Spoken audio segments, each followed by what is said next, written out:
सूरत से 3 लोगों को हिरासत में लिया है। पुलिस का कहना है इस मामले की साजिश सूरत में रची गई थी। बड़ी खबर, कमलेश तिवारी हत्याकांड को लेकर 24 घंटे में पर्दाफाश किया। उत्तर प्रदेश के डीजीपी ओम प्रकाश सिंह का यह कहना है सुराग के बाद गुजरात एटीएस से संपर्क किया गया है। 3 आरोपियों को हिरासत में ले लिया गया है। हत्या के आरोपियों की पहचान भी की गई है। कमलेश तिवारी मर्डर केस में पुलिस ने बड़ा एक्शन भी लिया है। बड़ी खबर इस वक्त की आपको बता दें, फैजान शेख भी गिरफ्त में है। रशीद कंप्यूटर का काम करता था। जो तमाम लोगों के नाम, तमाम आरोपियों के नाम सामने आ रहे हैं उसके बारे में उत्तर प्रदेश के डीजीपी ने जिक्र किया। 2 मुख्य आरोपी की गिरफ्तारी की कोशिश की गई। ये 2 तस्वीरें, ये जो इस वक्त आप तस्वीर देख रहे हैं वो सूरत की आपको दिखा रहे हैं। मुख्य आरोपी की तस्वीरें हैं, सीसीटीवी फुटेज से पाई गई है, जिसके बाद गुजरात एटीएस की टीम से संपर्क किया गया और गुजरात एटीएस की टीम से संपर्क करने के बाद उत्तर प्रदेश पुलिस का यह दावा है कि इस पूरे केस को 24 घंटे में सुलझा लिया गया है। रशीद के भाई पर भी हत्या का शक उत्तर प्रदेश डीजीपी ने जताया है।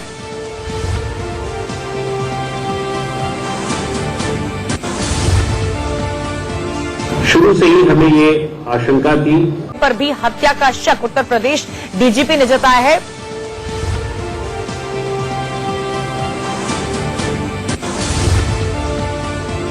शुरू से ही हमें ये आशंका थी कि इसके तार कहीं से गुजरात से जुड़े हुए हैं और हमारी टीम गुजरात भी पहुंची और जब हमने घटनास्थल का बहुत ही बारीकी से अध्ययन किया और जब उनका विश्लेषण किया तो ये पाया कि मौके पर एक मिठाई का डब्बा और उसी के आधार का कुछ तकनीकी साक्ष्यों के तौर हमने कुछ महत्वपूर्ण सुराग पाए और उस डब्बे से जो भी हमें क्लूज मिले हम लोगों ने तत्काल गुजरात पुलिस से, मैंने स्वयं गुजरात के डीजीपी से बात किया।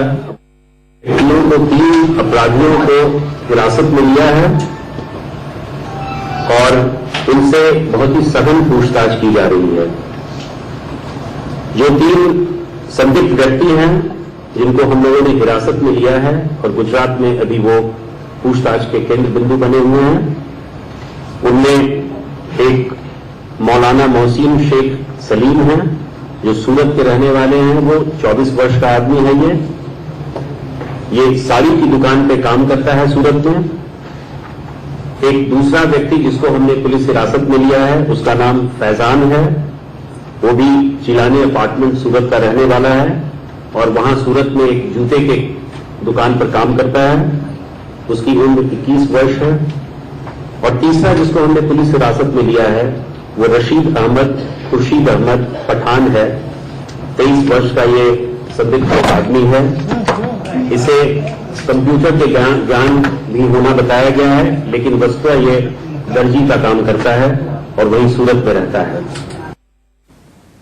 उत्तर प्रदेश के डीजीपी को सुन रहे थे आप। कमलेश हत्याकांड में एक बड़ा अपडेट भी सामने निकल कर आ रहा है। मुरादाबाद में 5 संदिग्धों को हिरासत में लिया गया है। बड़ी खबर इस वक्त की, हिरासत में लिए गए लोगों से इस वक्त पूछताछ जारी है। गोरखपुर देहरादून एक्सप्रेस से संदिग्धों को पकड़ा गया है। मुरादाबाद से भी 5 संदिग्धों को हिरासत में लिया है। संदिग्ध व्यक्तियों के एक ट्रेन में सवार होने की सूचना मिली तो शॉर्ट नोटिस पर उस इनपुट पर ये समझ में आया कि उस ट्रेन की तलाशी लेना जरूरी है और इसलिए एसपी रामपुर से कोऑर्डिनेट करते हुए और एसटीएफ की टीम्स के साथ कोऑर्डिनेट करते एक ट्रेन की तलाशी ली गई है और उसमें जो कुछ लोग ऐसे थे जिनकी आईडी वगैरह का वेरिफिकेशन जरूरी था तो वो कार्य लगभग कंप्लीट हो गया है। तो ये 2-3 जो यूनिट्स थी पुलिस की और रामपुर की, तो उनके द्वारा ये तलाशी ली गई।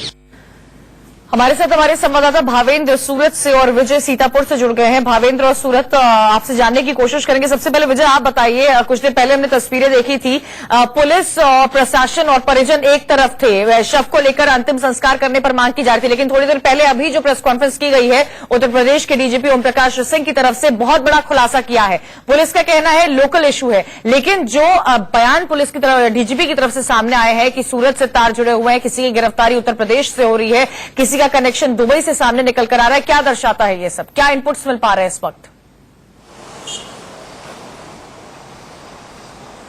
बिल्कुल कंचन, मैं इसमें वहीं पे खड़ा हुआ हूं जहां पर कमलेश का शव अभी भी रखा हुआ है। आप अगर मेरे पीछे देख पा रही हो तो सारे परिजन और ये पूरी भीड़ जो है वो आपको दिखाई देगी और बताएगी कि अभी भी जो परिजन है वो यहाँ पर एक साथ इकट्ठे हैं। और सबसे खास बात यह है कंचन की अभी थोड़ी देर पहले यहाँ पर एसपी और डीएम दोनों लोगों ने एक दूसरा प्रयास किया कि किसी भी तरह से एक बार फिर से परिजन को बनाया जा सके और एक बार फिर से जो दाह संस्कार है उसके लिए परिजन जो है मान जाए, लेकिन अभी भी उन्हें इस बारे में सफलता नहीं मिली है और अभी भी परिजन की तरफ से इनकार कर दिया गया है इस पूरे मामले को लेकर के।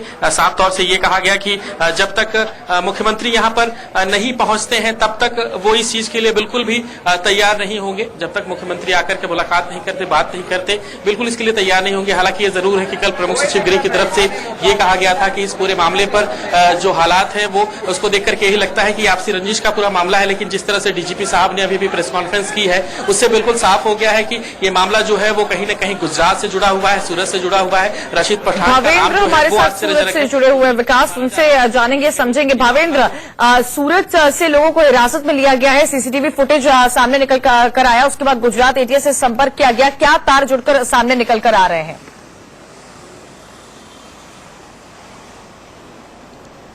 जी बिल्कुल, मैं आपको बता दूं कि जो 2017 का जो मामला है पूरा अक्टूबर महीने का, गुजरात एटीएस ने महत्व का जो आरोपी, जो संक्रमित आरोपी जो आईएसआई के साथ जुड़े हुए थे उवैद और वासिम, उसके पूछताछ में ये खुलासा हुआ था कि जो कमलेश तिवारी जो है वो हिंदू नेता है, उसकी हत्या का पूरा षड्यंत्र रचा गया था। जिस प्रकार से गुजरात के जो सूरत का जो कनेक्शन सामने आया है वो मिठाई के डब्बे से जुड़ा हुआ है और मिठाई के डब्बे से जो हथियार जो पहुंचाए गए थे वो लेके जो आरोपी जो थे वो पहुंचे थे और कमलेश तिवारी के ऑफिस पे वो सूरत का डब्बा उधना जो विस्तार जो आया हुआ है धरती नमकीन, और वहां से सूरत के क्राइम ब्रांच ने महत्व का जो आरोपी है जो रशीद पठान और जो मोहसिन जो फैजान, वो तीनों लोगों की हाल अभी तो उसकी हिरासत में लिया गया है, उसकी सघन पूछताछ की जा रही है। लेकिन 2015 में जो पैगंबर जो मोहम्मद के जो खिलाफ जो कमलेश तिवारी ने जो विवादित टिप्पणी की थी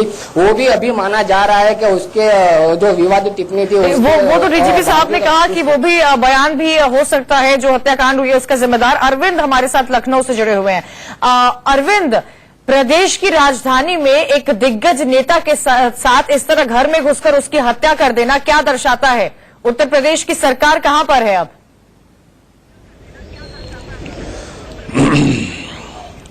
देखिए, मैं ये बताना चाहता हूं कि जिस तरीके से ये हत्या की गई है, कुल 13 बार चाकू मारे गए हैं।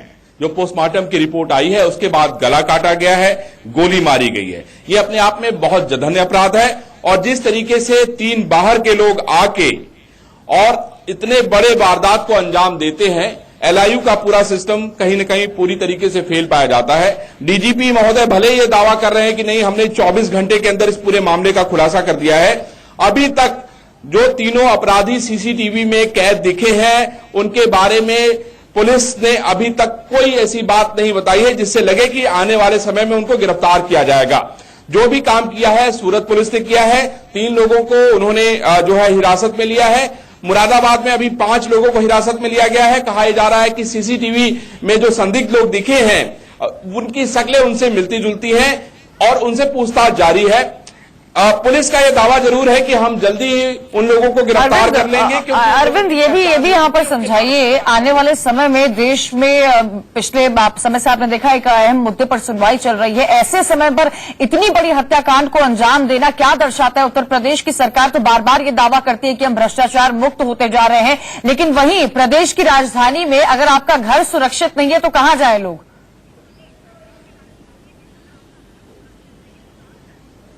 जैसा मैंने यही कहा कि पुलिस जो है यहां पर बैठी हुई थी। 3 लोग आए, बाहर से आए, सूरत से आए जी। सूरत से आने के बाद उन्होंने वहां उनके घर आराम से जाते हैं जिनको ऑलरेडी पहले से सुरक्षा मिली हुई है। सुरक्षा मिलने के बाद भी अगर हत्या हो जाए तो अपने आप सवाल खड़े हो जाते हैं और इसका फिलहाल किसी के पास कोई जवाब नहीं है। जी, तो पुलिस प्रोटेक्शन पर भी यहां पर सवाल खड़े हो रहे हैं। अरविंद, आगे भी आपसे जानकारी लेते रहेंगे, लेकिन इसी बीच अपने दर्शकों को ये बता दें कि कमलेश तिवारी की हत्या पर अब राजनीति भी तेज होती जा रही है। आपको बता दें कि कमलेश तिवारी की छवि कट्टर हिंदू नेता की थी। पूर्व में हिंदू महासभा के नेता थे, बाद में उन्होंने हिंदू समाज पार्टी की स्थापना भी की। हिंदू महासभा के अध्यक्ष चक्रपाणी महाराज ने भी इस वारदात को लेकर गहरी नाराजगी जताई है। सुनिए। एक जिस प्रकार से बेरहमी से हत्या कर दी गई, चाकू मारा गया, फिर गोली मारा गया, और वो भी प्रदेश की राजधानी में, तो पूरी प्रदेश की कानून व्यवस्था को ये आईना दिखाना हुआ। अपराधी आते हैं, सरेआम गोली मार के चले जाते हैं। और वो कमलेश जी ने सुरक्षा भी अपनी मांगी थी, उनके पास एक शायद था, और उसके बाद सुरक्षा भी मांगी थी। उनको पता था कि खतरा था। कई बार कई कट्टरपंथियों ने उनको मारने पे इनाम रखा था, धमकी दे रहे थे। तो उन परिस्थितियों में एक शासन प्रशासन की जिम्मेदारी बनती थी कि उनकी मुस्तैद रहे।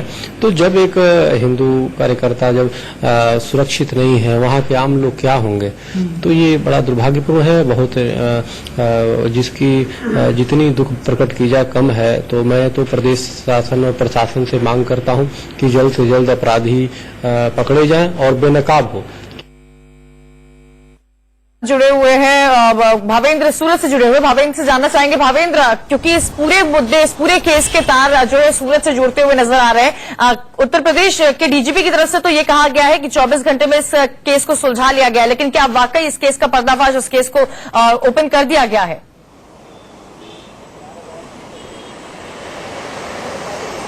बिल्कुल, अभी तो जिस प्रकार से इंफॉर्मेशन सामने आई है, गुजरात एटीएस जो कमलेश तिवारी का जो हत्याकांड था, और गुजरात एटीएस कल से ही जिस प्रकार से लखनऊ में जो इसकी हत्या हुई है उससे ही एटीएस जुड़ी हुई थी। पर लेकिन सूरत में जो जिस प्रकार का मिठाई का जो डब्बा सामने आया था, और मिठाई के डब्बे में लखनऊ में पाया गया था, उसके आधार पे वो जो सूरत में जिस प्रकार से वो धरती नमकीन नाम का जो शॉप है, वहां से और मिठाई का डब्बा खरीदा गया था, वहां से सीसीटीवी अभी बरामद हुई है। उसके आधार पे सूरत क्राइम ब्रांच के जो अधिकारी है उसने 3 आरोपियों राशिद और मोहसिन को हिरासत में लिया गया है। आप सबसे जुड़े रहेंगे भावेंद्र, विजय और अरविंद, आगे भी आपसे अपडेट